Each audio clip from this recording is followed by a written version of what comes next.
Well, I hope you all are fine and healthy. So, welcome back to your science classes. So, students, in our last class, we have learned about the movement in animals, right? We have seen that how birds fly, fishes किस तरह से swim कर पाती है, and how our body moves. So, we have learned about various joints as well. So, I hope you all have revised that chapter. And now, in today's class, we are going to start with the new chapter that is the living organisms, characteristics and habitats. So, बच्चों आज के इस class में हम लोग living organisms के बारे में पढ़ने वाले हैं. अब हम लोग ये पढ़ने वाले हैं कि किस तरह से हम किसी लिविंग ऑर्गेनिज्म को आइडेंटिफाई कर सकते हैं, उनके अंदर क्या क्या कैरेक्टरिस्टिक्स होंगी एंड उनके हैबिटेट्स क्या है, यानी कि वो कहाँ कहाँ पर रह सकते हैं. सो now students, here we have the spotlights. So after the completion of this chapter, students will able to understand all these points. So first of all, we have understand the essential characteristics. Understand the essential characteristics that distinguish living organisms from non-living entities.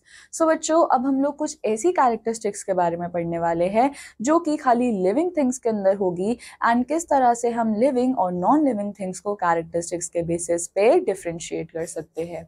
Then we have comprehend basic life processes such as nutrition, respiration and excretion as some differences between living and non-living beings. सो बच्चों, अब इसके बाद हम लोग कुछ कुछ life processes के बारे में पढ़ेंगे. सो लाइफ प्रोसेसेस ऐसे प्रोसेसेस होते हैं जो कि हमारी लाइफ को मेंटेन करने में, यानी कि हमारे सर्वाइवल में बहुत ज़्यादा इंपॉर्टेंट होते हैं. एंड उन प्रोसेसेस के एग्जांपल क्या है? We have nutrition, respiration, excretion. And इसके बाद we are going to learn the difference between living and non living things. Then recognise different habitats and classify them based on their characteristics. Then इसके बाद हम लोग different habitats के बारे में पढ़ेंगे एंड इन हैबिटेट्स को हम लोगों ने कैसे क्लासिफाई कर रखा है on basis of certain characteristics. Then understand how living organisms adapt to their habitats for survival. So इसके बाद हम लोग ये भी समझने वाले हैं कि किस तरह से लिविंग ऑर्गेनिजम्स जो है वो अपने डिफरेंट हैबिटेट्स को अडैप्ट कर पाते हैं, सो दैट लिविंग ऑर्गेनिजम्स के अंदर क्या क्या अडैप्टेशन है जिससे वो डिफरेंट हैबिटेट्स में रह सकते हैं अपने सर्वाइवल के लिए. Now we have comprehend the concept of interdependence among living organisms in a habitat. So बच्चों, इसके बाद हम लोग ये भी देखेंगे कि किस तरह से living organisms एक दूसरे के ऊपर independent है अपने survival के लिए. Then we have identify and differentiate between biotic that is living and abiotic that is non-living component in a habitat. So हम लोग क्या करने वाले हैं? हम लोग identify करेंगे और differences भी देखेंगे biotic और abiotic components के अंदर.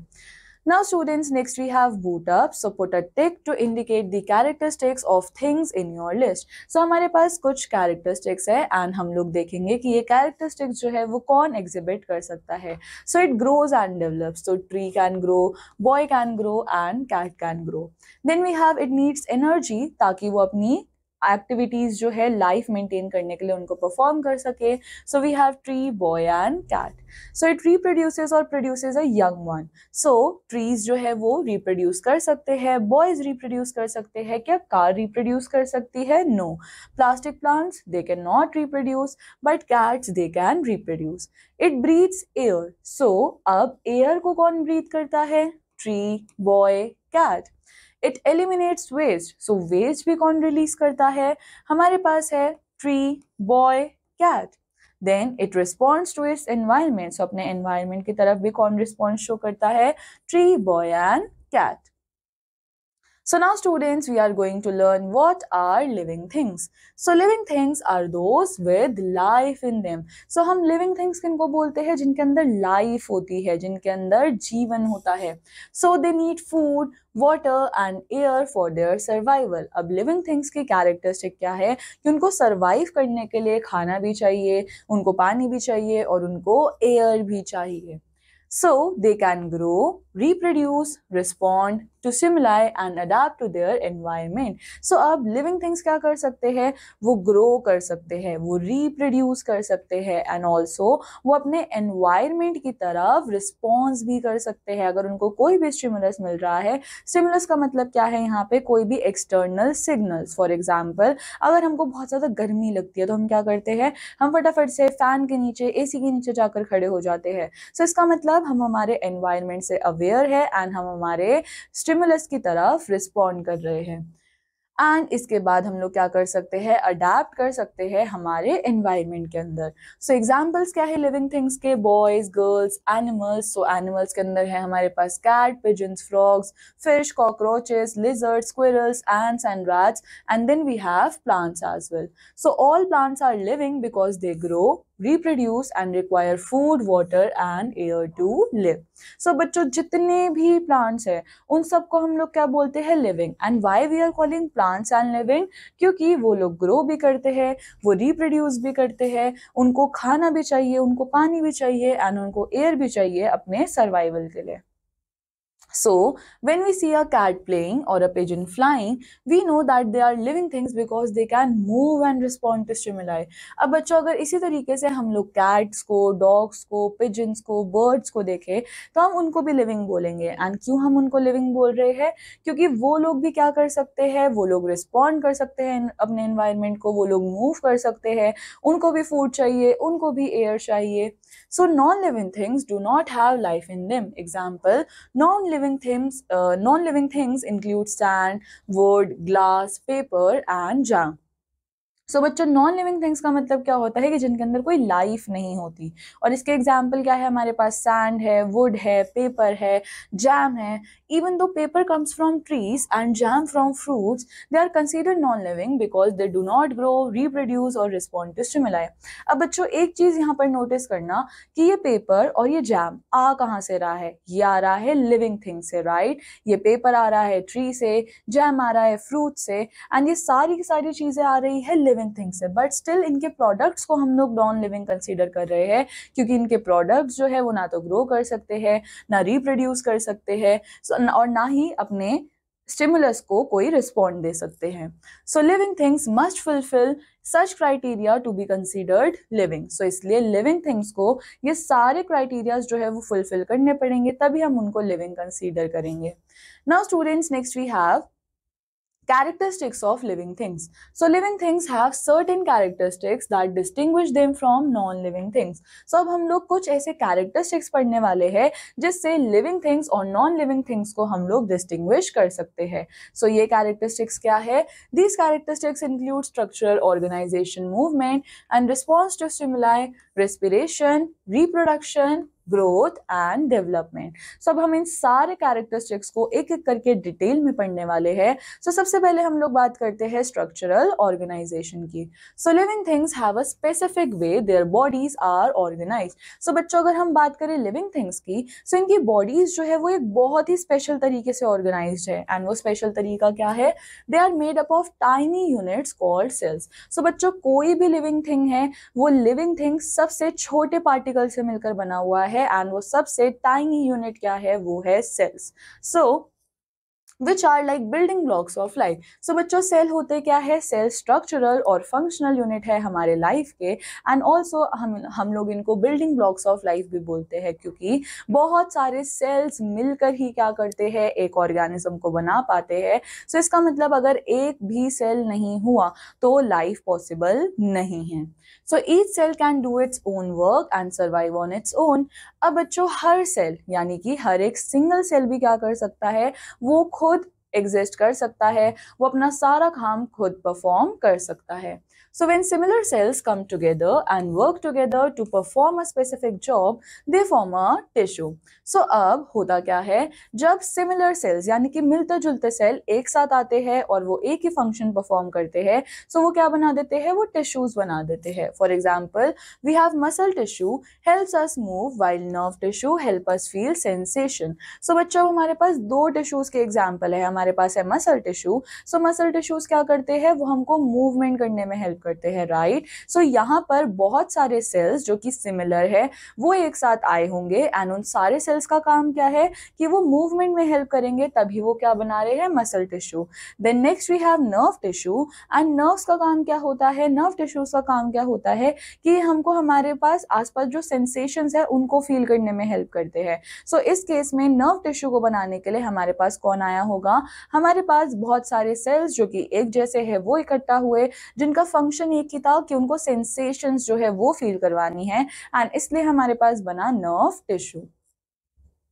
Now, when different types of tissues work together to perform a large function, they form an organ. अब बच्चों होता क्या है, जब different types के tissues जो है वो साथ में आ जाते हैं and वो साथ में आके एक बहुत बड़ा function कर रहे हैं, so अब वो क्या form करते हैं, वो बनाते हैं organ. For instance, the heart is an organ made up of different types of tissues that work together to pump blood throughout the body. So बच्चों अब हमारे पास heart है जो कि एक organ है एंड हार्ट क्या है, वो डिफरेंट टाइप्स के टिश्यूज से मिलकर बना हुआ है और ये डिफरेंट टाइप्स के टिश्यूज साथ में मिलकर क्या काम कर रहे हैं, वो पंपिंग ऑफ ब्लड करवा रहे हैं और उसी की वजह से क्या होता है, पूरा ब्लड हमारी बॉडी के अंदर फ्लो हो पाता है। And guess what, organs do not work alone either. They team up with other organs that have similar functions to form organ system. And बच्चों अब organs जो है वो भी अकेले काम नहीं करते हैं, organs भी different tissues, different organs के साथ bind up होते हैं and मिलकर एक function perform कर रहे होते हैं, so अब वो बनाते हैं organ system. So an example of this is हमारे पास है digestive system. So digestive system में कौन कौन से parts है हमारे पास, we have stomach, intestine, liver and ये सारे स्टमक, इंटेस्टाइन, लिवर ये सब मिलकर करना क्या चाह रहे हैं, ये सब ब्रेक डाउन ऑफ फूड करवाते हैं एंड एब्जॉर्प्शन ऑफ न्यूट्रिएंट्स करवाते हैं। सो यू हैव सीन कि डिफरेंट ऑर्गन्स जो है वो मिलकर एक ही काम करवाना चाह रहे हैं, सो यही है हमारा ऑर्गन सिस्टम। सो नाउ बच्चों यहाँ पर आप लोग देख सकते हो हमारे पास एक चार्ट है। So first of all we have cell, right, and हमारे पास यहाँ पर एक सिंगल सेल है। सो अब जब बहुत सारे सेल्स आपस में मिले तो उन्होंने क्या बनाया, टिश्यू, एंड जब डिफरेंट टिश्यूज आकर एक काम करने लगे, सो वो क्या बना रहे हैं, ऑर्गन। देन जब डिफरेंट ऑर्गन्स मिलकर एक ही काम परफॉर्म कर रहे हैं, सो वो बनाते हैं organ system and different organ से मिलकर क्या बनता है, एक पूरा ह्यूमन बॉडी। सो ये हमारे पास एक फ्लो चार्ट है, cell, tissue, organ, organ system and whole organism या फिर human body. So organisms can be made up of just one cell or many cells. अब ना बच्चों हम लोगों ने ये देख लिया कि एक लिविंग थिंग को बनाने के लिए हमारे पास बेसिक यूनिट हमको क्या चाहिए, सेल। सो कोई भी एक ऑर्गेनिज्म या तो वो एक सिंगल सेल का बना हो सकता है या फिर वो बहुत सारे सेल्स का बना हो सकता है। So when an organism is made of only one cell and that is single cell can perform all the functions necessary for life, it is called unicellular organism. So ना बच्चों अब हमारे पास एक ऑर्गेनिज्म है जो या तो क्या कर सकता है, वो एक सेल का बना हुआ है एंड उसका एक सेल ही इतना कैपेबल है कि वो सारे फंक्शंस को परफॉर्म कर सकता है जिससे वो अपनी लाइफ को मेंटेन कर ले एंड इस तरीके के ऑर्गेनिजम्स को क्या बोला जाता है, यूनिसेलुलर। सो बच्चों यहाँ पर यूनि का मतलब क्या होता है, यूनि का मतलब होता है सिंगल एंड सेलुलर का मतलब क्या होता है, सेल। सो इसका मतलब ये ऑर्गेनिज्म कैसे बना हुआ है, ये सिंगल सेल का बना हुआ है और इसका ये सिंगल सेल ही सारे फंक्शंस परफॉर्म कर सकता है। So this means that everything that keeps the organism alive like breathing, eating, moving is done by just that one cell. So बच्चों अभी हम लोगों ने इतनी सारी characteristics पढ़ी थी, right? So इसका मतलब इसका ये single cell वो सारी characteristics show कर सकता है। So now see here we have unicellular organism. हम लोग देख सकते हैं हमारे पास यहाँ पर अम्बीबा है, this is amoeba, this is paramecium and ये अम्बीबा और paramecium ये singular cell है and ये single cells ही सारे functions को perform कर सकते हैं। For example, some tiny organisms like amoeba and bacteria, they are unicellular. So they are so small that they only need one cell to do everything they need to survive. So बच्चों सोचो कि हमारा ये single cell कितना छोटा होता होगा, right? हमको ये नेकेड आई से दिखेगा भी नहीं। So ये इतने छोटे से एक सिंगल सेल के बने हुए ऑर्गेनिज्म ये सब कुछ परफॉर्म कर सकते हैं जो कि हम परफॉर्म कर रहे हैं, यानी कि कैरेक्टरिस्टिक्स ऑफ लिविंग ऑर्गेनिज्म जो है वो ये उन सबको परफॉर्म परफॉर्म कर सकते हैं। On the other hand organisms like human beings, plants, animals, ये किससे बने होते हैं? They are made up of many cells. So हम सब लोग, एनिमल्स एंड प्लांट्स, ये सब किससे मिलकर बने हैं? बहुत सारे सेल्स से मिलकर बने हैं। So each cells in these multicellular organism has its own job to do, but they all work together to keep the organism alive and functioning. So बच्चों, अब इन मल्टीसेलुलर ऑर्गेनिजम्स में क्या है कि इन मल्टीसेलुलर ऑर्गेनिजम्स का अपना खुद का काम है, जिससे ये कुछ ना कुछ चीजें करते रहते हैं। सो अब होता क्या है कि यहाँ पर जो ये इतने सारे सेल्स है, ये सब साथ में मिलकर काम कर रहे हैं ताकि ये ऑर्गेनिजम्स को क्या कर सके? ये अलाइव रख सके। So instead of just one cell doing everything, there are many cells working together in these kinds of organism. So unicellular organism में क्या हो रहा था? खाली एक ही सेल सारे फंक्शंस परफॉर्म कर रहा था। But in case of multicellular organisms, बहुत सारे सेल्स मिलकर सारे फंक्शंस को, हमारी लाइफ को मेंटेन करवा पा रहे हैं। सो स्टूडेंट्स, यहाँ पे we have multicellular organisms. So multicellular का मतलब क्या होता है? We have multi cellular. So multi means many and cellular means cells. सो इसका मतलब मल्टी सेलुलर ऑर्गेनिजम्स किससे मिलकर बने हैं? बहुत सारे सेल्स से मिलकर बने हैं। So now students, next we have movement and response to stimuli. So animals move for various reasons such as finding food and water, escaping danger or other needs. अब बच्चों, animals जो है वो different reasons की वजह से क्या करते हैं? Move करते हैं। For example, उनको खाना ढूंढना है, उनको पानी ढूंढना है, उनको shelter ढूंढना है, and उनकी और भी कुछ needs हो सकती है। Unlike animals, plants cannot move from one place to another on their own. But बच्चों, क्या प्लांट्स एक जगह से दूसरी जगह मूव कर सकते हैं? नहीं, plants can not move.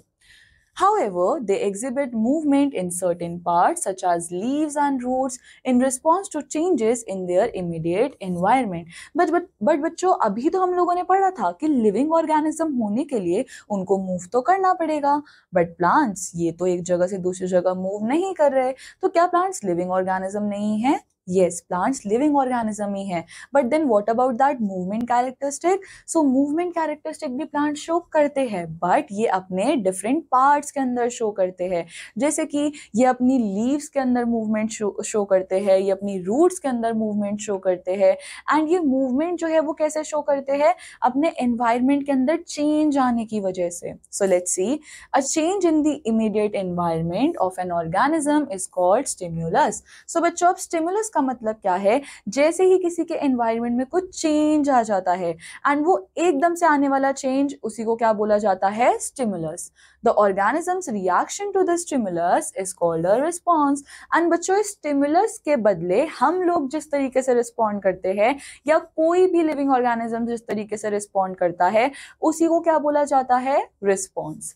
An example provided is touch me not plant. So बच्चों, आप सब लोगों ने इस प्लांट को कभी ना कभी देखा होगा या इसके बारे में सुना होगा। So ये touch me not प्लांट क्या करता है? इसको जैसे ही कोई टच करता है तो ये अपनी लीव्स को एकदम फोल्ड कर लेता है और कुछ देर बाद वो ये इन लीव्स को खोल लेता है। So where touching its leaves causes them to curl up. So बच्चों, अब यहाँ पर देखो कि जब हम टच मी नॉट प्लांट की लीव्स को टच करने जा रहे हैं, तो इसका मतलब टच मी नॉट प्लांट के एनवायरनमेंट में एक चेंज आया है और इस चेंज को क्या बोला जाएगा? स्टिमुलस। और ये चेंज कौन लेकर आ रहा है? हमारा टच। तो इसका मतलब स्टिमुलस कौन है? हमारा टच। एंड इस स्टिमुलस के, हमारे टच के बदले में टच मी नॉट प्लांट की लीव्स क्या रही है? वो अपने आप को कर्ल कर रही है, फोल्ड कर रही है। सो वही क्या है इसका? Response. So the movement of plant parts in response to external stimuli such as light and gravity is termed tropism. So बच्चों, अब जो ये प्लांट पार्ट्स अपना रिस्पॉन्स शो करते हैं किसके बेसिस पे? किसी भी एक्सटर्नल स्टिमुलाई के बेसिस पे, जैसे कि लाइट, जैसे कि ग्रेविटी। सो इसी को क्या बोला जाता है? ट्रोपिज्म। सो ट्रोपिज्म क्या है? ट्रोपिज्म एक ऐसी मूवमेंट्स है जो कि हमारे प्लांट्स शो करते हैं जब भी उनको कोई एक्सटर्नल स्टिमुलस मिलता है। So shoots of plants they tend to grow towards light. अब इसका एग्जाम्पल क्या हो सकता है, जैसे कि हम सबको पता है कि शूट ऑफ प्लांट्स किसकी तरफ मूव करती है, लाइट की तरफ। सो अब यहाँ पर लाइट क्या है, स्टिमुलस, एंड हमारे शूट का जो ग्रोथ है, शूट का जो मूवमेंट है, ये क्या है, response. Then we have roots grow towards gravity. So roots जो है वो हमेशा जमीन के अंदर ग्रो करती है, राइट। सो अब यहाँ पर स्टिमुलस क्या है, यहाँ पर स्टिमुलस है ग्रेविटी, एंड रूट्स का जो ये मूवमेंट है ये क्या है, response. So now students, here you all can see leaves of touch me not plant. So सबसे पहले leaves of touch me not plant देखो किस तरीके से, जैसे नॉर्मल प्लांट की लीव्स होती है बिल्कुल वैसे ही है, बट जैसे इसको टच किया गया सो इसकी लीव्स ने क्या कर लिया, अपने आप को कर्ल कर लिया, अपने आप को फोल्ड कर लिया। So now next we have growth and development. So living things grow in size over time. So living things क्या करते हैं, वो साइज में बढ़ते रहते हैं। सो जैसे जैसे टाइम बढ़ता रहता है लिविंग थिंग्स का साइज भी बढ़ता रहता है। So the young ones of all living things, plants and animals grow and become bigger in size as time passes. So बच्चों अब होता क्या है कि जो हमारे यंग वंस है ये लिविंग थिंग्स के, ये क्या करते हैं, जैसे कि एनिमल्स हो गए, प्लांट्स हो गए, ये टाइम के साथ साथ बढ़ते जाते हैं एंड साइज इनका बिग होता जाता है। For example a seed grows into a plant. So एक सीड जो है वो किसके अंदर ग्रो हो जाती है, एक प्लांट के अंदर, राइट। हम लोग एक छोटी सी सीड को सो करते हैं सॉइल के अंदर, बट विद टाइम ये प्लांट के अंदर कन्वर्ट हो जाती है।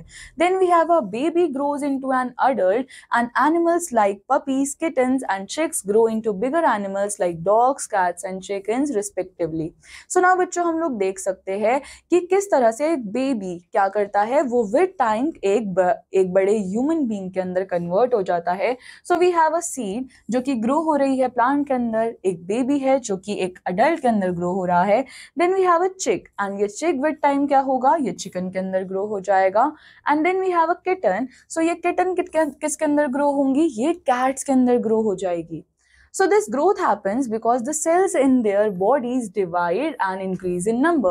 So बच्चों क्वेश्चन ये अराइज होता है कि ह्यूमन बॉडी या फिर किसी भी लिविंग थिंग की बॉडी ये ग्रो क्यों कर रही है। सो होता क्या है कि किसी भी लिविंग ऑर्गेनिज्म के अंदर सेल्स क्या करते हैं, ये डिवाइड करते हैं।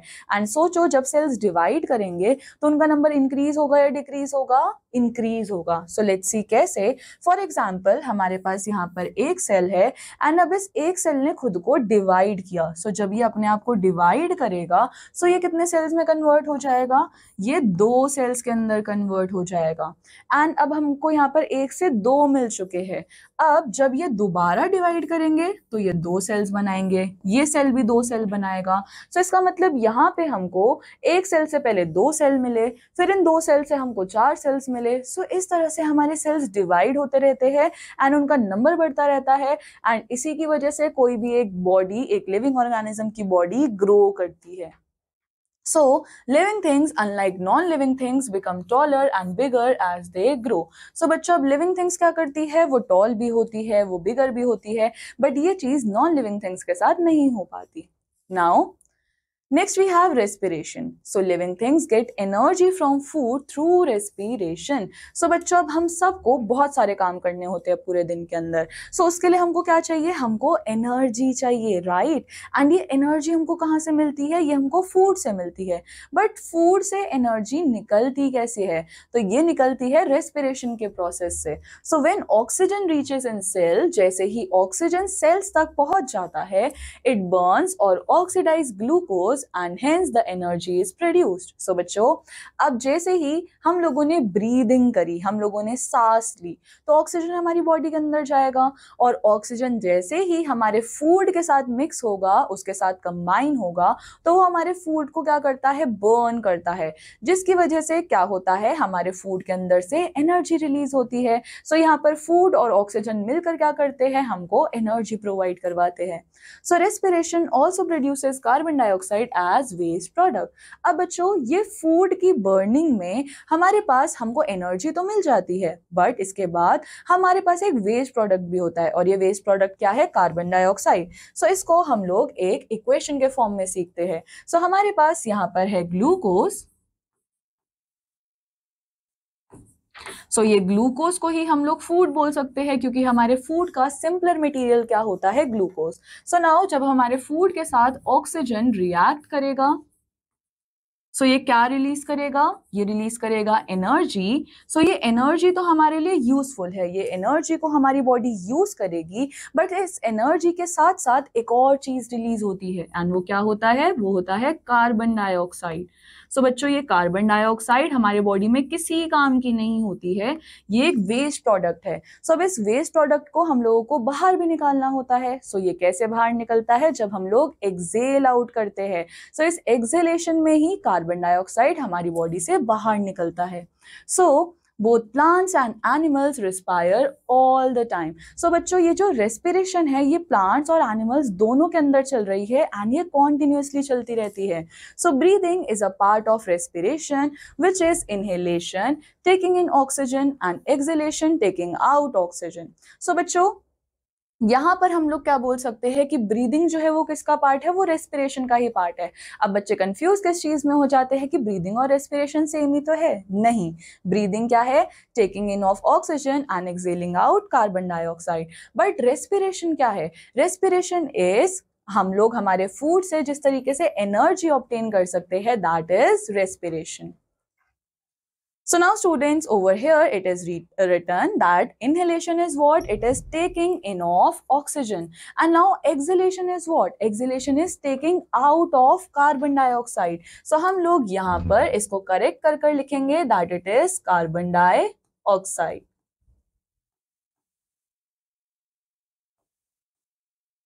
Now students, plants also respire to get energy from the food they make through photosynthesis. Respiration is vital for all living organism. So now बच्चों, plants जो है वो respire करते हैं, and plants भी respiration क्यों कर रहे हैं? ताकि उनको energy मिल सके. So अब ये energy उनको कहाँ से मिल रही है? उसी food से जो कि plants खुद बना रहे हैं, and वो कौन से process से बनाते हैं? Photosynthesis से. So respiration इसलिए बहुत ज़्यादा ज़रूरी है सारे living organisms के लिए, क्योंकि रेस्पिरेशन प्रोसेस की वजह से ही हम लोगों को एनर्जी मिलेगी.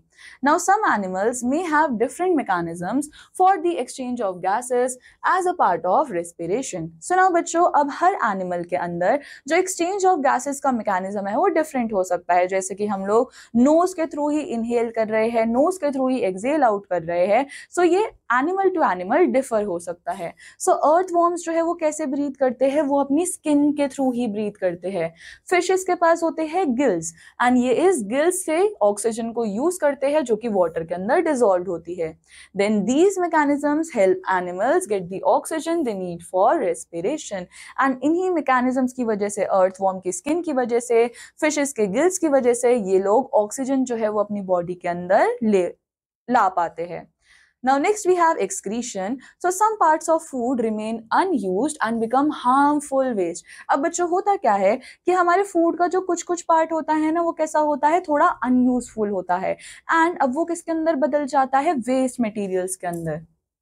सो this waste needs to be removed. अब सोचो कि क्या आप अपनी बॉडी के अंदर वेस्ट मटेरियल रखना चाहोगे? नो, कोई भी अपनी बॉडी के अंदर वेस्ट मटेरियल्स नहीं रखना चाहता. सो इसलिए अब हमारा काम क्या है कि हमको इस वेस्ट मटेरियल को हमारी बॉडी से रिमूव करवाना है. So the removal of waste substances from the body of a living organism is called excretion. So अब होता क्या है कि हम लोग हमारी बॉडी से वेस्ट मटेरियल्स को रिमूव करवाते हैं, और इसी प्रोसेस को बोला जाता है excretion. So animals excrete carbon dioxide from lungs, urea in urine, and solid waste in the form of faeces. So बच्चों, अब एनिमल्स जो है वो किस किस तरीके से एक्सक्रीशन परफॉर्म कर रहे हैं? हम लोगों ने अभी देखा था, रेस्पिरेशन जब हम लोग परफॉर्म करते हैं तो हमें एनर्जी तो मिलती है, बट उसके साथ एक वेस्ट प्रोडक्ट होता है कार्बन डाइऑक्साइड, तो उसको हम लोग एक्सहेलेशन में निकाल देते हैं. Then we have another waste material that is urea, and ये यूरिया हमारे यूरिन के थ्रू बॉडी से आउट हो जाता है. Then we have solid waste, and ये सॉलिड वेस्ट मटेरियल हमारी बॉडी से फीसेस के फॉर्म में या फिर पूप के फॉर्म में हमारी बॉडी से बाहर हो जाता है. Now plants remove waste differently. They use carbon dioxide during photosynthesis. They release excess carbon dioxide at night through stomata. So now बच्चों, प्लांट्स का जो वेस्ट रिमूवल मैकेनिज्म है वो थोड़ा सा डिफरेंट है।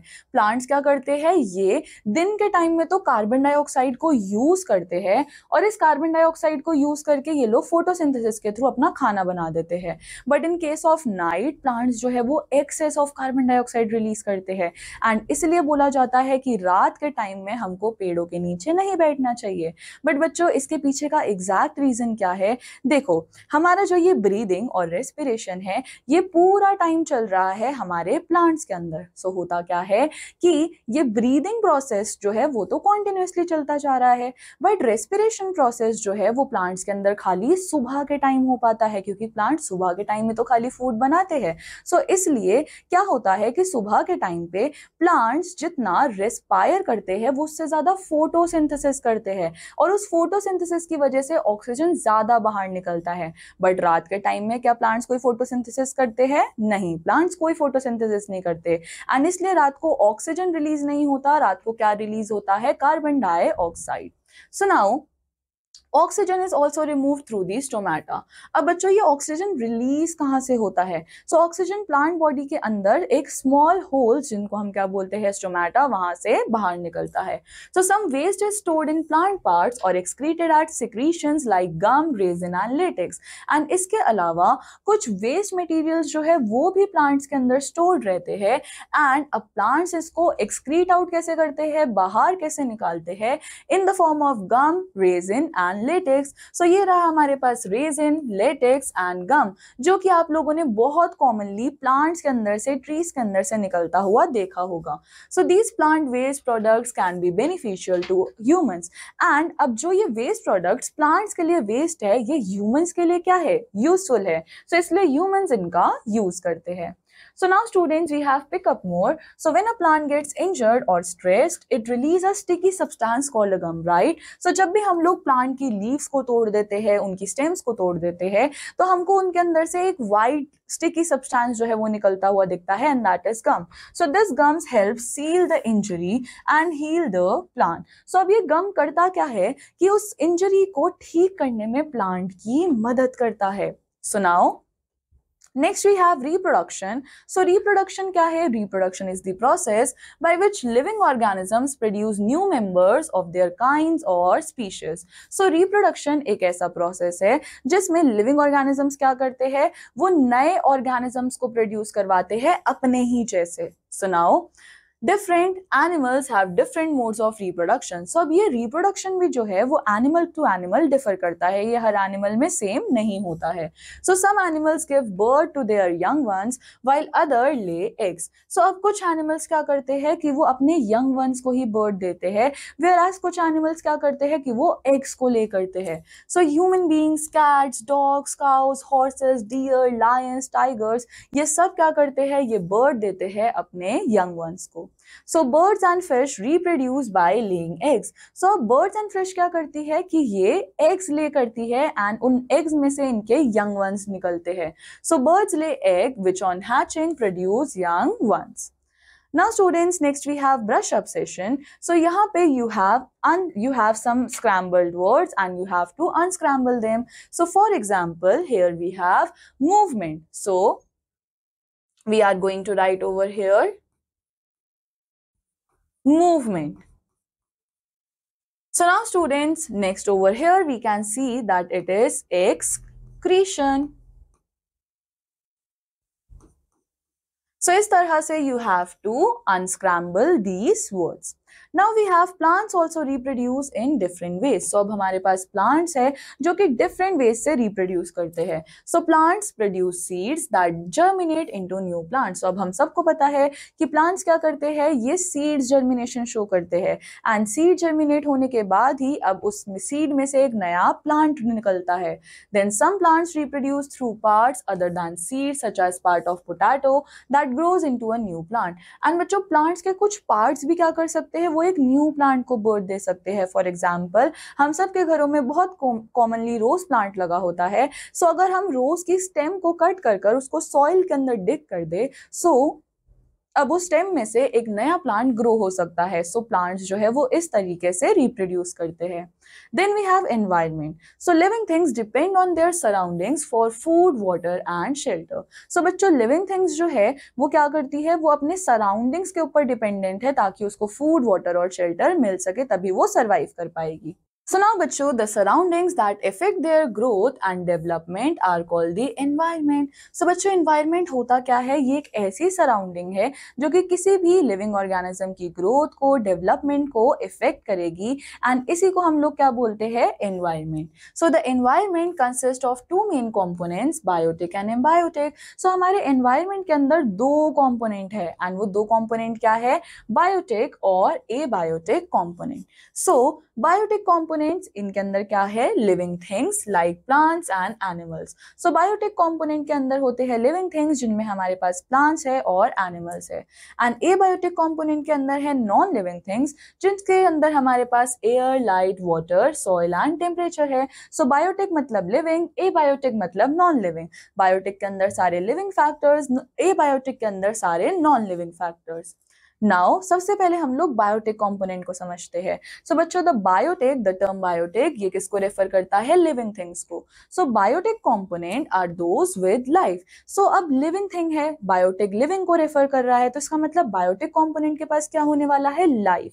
So plants, animals, scavengers, decomposers, they are the examples of biotic component. So plants, animals, scavenger, decomposer, ये सब किसके एग्जाम्पल है? ये बायोटिक कंपोनेंट के एग्जाम्पल है।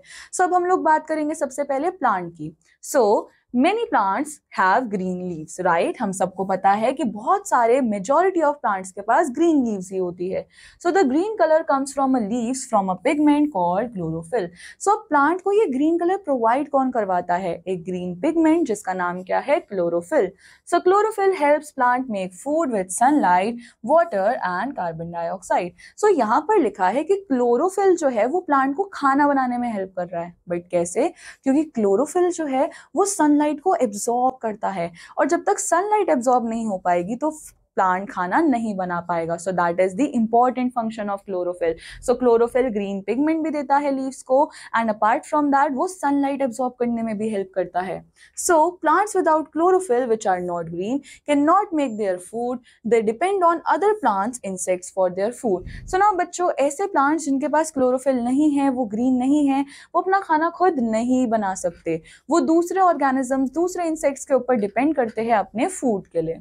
सो green plants use a process called photosynthesis to make their food. So बच्चों, green plants क्या करते हैं? वो photosynthesis के थ्रू अपना खाना खुद बनाते हैं, right? So they combine carbon dioxide, water, sunlight and chlorophyll to make their food glucose. So now बच्चों, ये है हमारा photosynthesis. photosynthesis में क्या होता है? Carbon dioxide, sunlight, chlorophyll, water, ये सारी चीजें आपस में कंबाइन कर कर क्या बनाती है? ग्लूकोज, यानी कि फूड, एंड साथ में ऑक्सीजन भी रिलीज होती है। So plants get nutrients like nitrogen, phosphorus and calcium from the soil.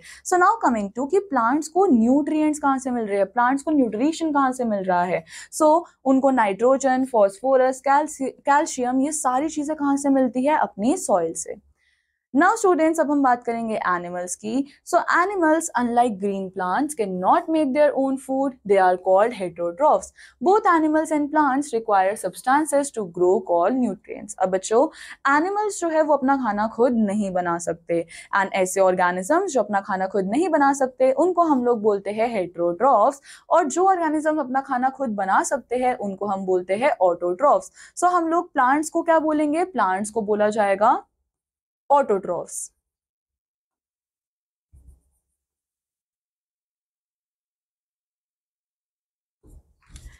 So now both plants और animals, इनको क्या चाहिए? इनको कुछ substances चाहिए जिससे ये grow कर सकते हैं, and उन substances को क्या बोला जाता है? Nutrients. Now animals obtain these nutrients by eating plants or the flesh of other animals. When animals decompose, the nutrients return back to the soil. अब बच्चों, एनिमल्स जो है वो इन न्यूट्रिएंट्स को कैसे ऑब्टेन कर पाते हैं? वो प्लांट्स को खा लेते हैं, वो दूसरे एनिमल्स को खा लेते हैं एंड इस तरह से वो न्यूट्रिएंट्स ऑब्टेन कर लेते हैं। बट जब ये एनिमल्स मर जाते हैं तो ये सॉइल के अंदर ही डिकम्पोज हो जाते हैं। तो इसका मतलब इनकी बॉडी के जितने सारे न्यूट्रिएंट्स हैं वो दोबारा से कहाँ चले जाएंगे, वो दोबारा से सॉइल के अंदर चले जाएंगे। So now students, next we have brush up session. So you all have to name 3 biotic and 3 abiotic components given in this chapter. So आप सब लोग यहाँ पर 3 बायोटिक, बायोटिक का मतलब क्या होता है, लिविंग कंपोनेंट, एंड इसके बाद आपको 3 नॉन लिविंग कंपोनेंट्स के बारे में बात करनी है। सो सबसे पहले हम लोग यहाँ पर बायोटिक कंपोनेंट्स लिखेंगे। सो बायोटिक में हमारे पास आ जाएंगे animals, plants and human beings. And then हम लोग बात करेंगे एबायोटिक की। सो एबायोटिक में हमारे पास आएगा climate, rainfall and soil. Next you all have look at the image and color the producers green and the consumers brown. So अब आप लोगों को क्या करना है, यहाँ पर जो हमारे पास प्रोड्यूसर्स है, प्रोड्यूसर्स कौन होते हैं, जो अपना खाना खुद बनाते हैं। सो आपको उनको ग्रीन कलर करना है एंड कंज्यूमर्स को आप लोग ब्राउन कलर करोगे। सो ब्राउन कंज्यूमर्स कौन होते हैं, जो कि प्रोड्यूसर्स के ऊपर डिपेंडेंट होते हैं अपने फूड के लिए। So now students, next we have abiotic components. So abiotic component means non-living. So for example, it includes sunlight, air, water, soil and temperature. So abiotic component का मतलब क्या होता है, non-living component, and इसके example कौन होने वाले हैं, sunlight, air, water, soil and temperature. So even though these things are not alive, they still impact living organism in the environment. अब बच्चों ये सारे components जो है वो living तो नहीं है, but still ये फिर भी क्या करते हैं, हमारे biotic components को impact कर सकते हैं। So now we have pick up more. So when certain bacteria and fungi break down things like old food or plants, it can make a stinky smell. अब बच्चों होता क्या है कि जब भी हमारे आसपास कोई बैक्टीरिया या फिर फंगाई किसी एक सड़ी गली चीज को क्या करते हैं, ब्रेक डाउन करते हैं, सो उसके अंदर से हमको बहुत अजीब सी स्मेल आती है, बहुत स्टिंकी स्मेल आती है। So this smell is called रॉटन और प्यूट्रेड। सो नाउ अब जो ये स्मेल आ रही है इसको क्या बोला जाता है, rotten smell. It happens because of the chemical reactions when things break down. And reason क्या है, क्यों ये स्मेल आती है, क्योंकि जब हमारे फंगाई और डीकंपोजर्स इन ऑब्जेक्ट्स को ब्रेक डाउन करते हैं, सो कुछ केमिकल रिएक्शंस होती है एंड उन केमिकल रिएक्शंस की वजह से ये स्मेल हम लोगों को फील होती है। So now next we have light. So sunlight is the main source of light on earth. हम सबको पता है कि हमारे अर्थ के ऊपर लाइट का सबसे मेन सोर्स क्या है, सनलाइट, जो कि हमको सन से मिल रहा है। So plants use sunlight for photosynthesis to make their food. And हम लोगों ने अभी पढ़ा था फोटोसिंथेसिस के लिए सबसे ज्यादा इंपॉर्टेंट क्या है, सनलाइट, और ये सनलाइट नहीं होगी तो फोटोसिंथेसिस नहीं हो पाएगा। So plants are a source of food for animals. Therefore the sun is the primary source of energy on earth because it provides light, energy for plants to produce food which then sustains the entire food chain. So इसका मतलब बच्चों, अगर अर्थ के ऊपर sunlight नहीं होगी तो plants food नहीं बना पाएगा, प्लांट फूड नहीं बना पाएगा तो कोई एनिमल या फिर कोई ह्यूमन बीइंग उसको नहीं खा पाएंगे। सो इसका मतलब अब हमारे अर्थ के ऊपर एनर्जी ही नहीं हो पाएगी। सो इसका मतलब अर्थ के लिए प्राइमरी सोर्स ऑफ एनर्जी कौन है, sun. For example crops such as maize and cotton, ये ग्रो होते हैं अच्छे से समर सीजन में when there is more sunlight. So अब हमारे पास कुछ क्रॉप्स है मेज एंड कॉटन और ये समर सीजन में ही अच्छे से ग्रो होते हैं क्योंकि उस टाइम पे अच्छी खासी सनलाइट होती है। Then we have water. So water is important for all living things. Plants absorb water through their roots which is then transported to different parts of the plant. So बच्चों water जो है वो भी क्या है, बहुत ज्यादा इंपॉर्टेंट है लिविंग थिंग्स के लिए, और प्लांट्स इस वाटर को कहां से एब्जॉर्ब कर पाते हैं, रूट से। अब इसके बाद ये वाटर जो है वो डिफरेंट पार्ट्स ऑफ प्लांट में ट्रांसपोर्ट किया जाता है। So water is essential for photosynthesis in plants, the process by which they make their food. So हम लोगों ने ये पढ़ा था कि वाटर जो है वो अगेन बहुत ज्यादा इंपॉर्टेंट है फोटोसिंथेसिस के लिए भी। So in the human body blood which carry substance is largely made up of water. So अब ह्यूमन बॉडी के अंदर जो सारे न्यूट्रिएंट्स एक जगह से दूसरी जगह ट्रांसफर हो पाते हैं, ट्रांसपोर्ट हो पाते हैं, वो किसकी वजह से हो पाते हैं ब्लड की वजह से, एंड ब्लड का भी जो मेन पार्ट है वो किसका बना हुआ है, वो वाटर का बना हुआ है। So about 70% of human body consist of water. So अब हमारी जो ह्यूमन बॉडी है उसमें 70% जो है वो क्या है, वो खाली पानी ही है। So water dissolves vital gases like oxygen and carbon dioxide so they can move around the body. And अब जो हमारा ये वाटर है ये क्या करता है, इसके अंदर हमारी बहुत ज्यादा इंपॉर्टेंट गैसेस भी डिसॉल्व रहती है, जैसे कि ऑक्सीजन, कार्बन डाइऑक्साइड, एंड अब ये सारी गैसेस जो है वो हमारी बॉडी के अंदर मूव हो सकती है। So water allows sunlight to penetrate water bodies, helping aquatic organisms to survive under water. And also water जो है वो अपने अंदर से सनलाइट को भी पास होने देता है, जिससे कि वाटर बॉडीज में जो एक्वेटिक ऑर्गेनिजम्स है उनको सनलाइट मिल सके। Now students, next we have soil. So soil क्या है, सॉइल टॉप मोस्ट लेयर है हमारे अर्थ क्रस्ट की, एंड हमारे पास डिफरेंट लेयर्स ऑफ सॉइल होती है, एंड वो क्या है, टॉप सॉइल, सब सॉइल और बेड रॉक। सो प्लांट्स जो है वो कहाँ ग्रो हो सकते हैं, जहाँ की सॉइल जो है वो उनके अंदर बहुत ज्यादा मिनरल्स हो, जैसे कि magnesium, potassium and phosphorus. And without soil कोई भी प्लांट जो है वो ग्रो ही नहीं करेगा, and there will be no food for us. So plants prefer loose soil because it helps their roots grow deep and lets them soak up water and nutrients easily. So बच्चों, plants कैसी soil prefer करते हैं, loose soil. And क्यों loose soil prefer करते हैं ये लोग, ताकि इनकी roots जो है वो काफी deeply जा सकते हैं, and अब इनकी roots जो है वो air को, water को, nutrients, इन सब चीजों को अच्छे से absorb कर पाए. So farmers loosen the soil before planting seeds to help the plant growth. Animals such as earthworms and snails also help make the soil loose by moving around it. अब बच्चों, farmers क्या करते हैं, वो जैसे ही किसी प्लांट को सो करने जा रहे होते हैं, सीड्स को सो करने जा रहे होते हैं, तो वो उससे पहले ही सॉइल को लूज कर देते हैं। बट हमारे पास कुछ ऑर्गेनिज्म है, जैसे कि अर्थवॉर्म, वी हैव स्नेल्स, ये लोग भी क्या करते हैं, प्लांट्स की सॉइल को लूज करने में हेल्प करते हैं। सो ये लोग अर्थ की सॉइल के अंदर मूव करते रहते हैं, जिसकी वजह से वहां पर स्पेसेस क्रिएट होते हैं। सो नाउ लिविंग थिंग्स जो कि बायोटिक कंपोनेंट है, एंड लिविंग थिंग्स जो कि एबायोटिक कंपोनेंट है, ये सब साथ में काम करते हैं। So biotic component like plants and animals ये इंटरेक्ट करते हैं एक दूसरे के साथ, ताकि बना सके एक biotic community. And abiotic components के अंदर क्या है, soil, air and water. So बच्चों, this is all for today's class. I want you all कि आप सब एक बार इन टॉपिक्स को अच्छे से रिवाइज करो, and now we are going to continue these topics in our next class. So बच्चों, I will meet you in the next class. Till then take care, bye bye.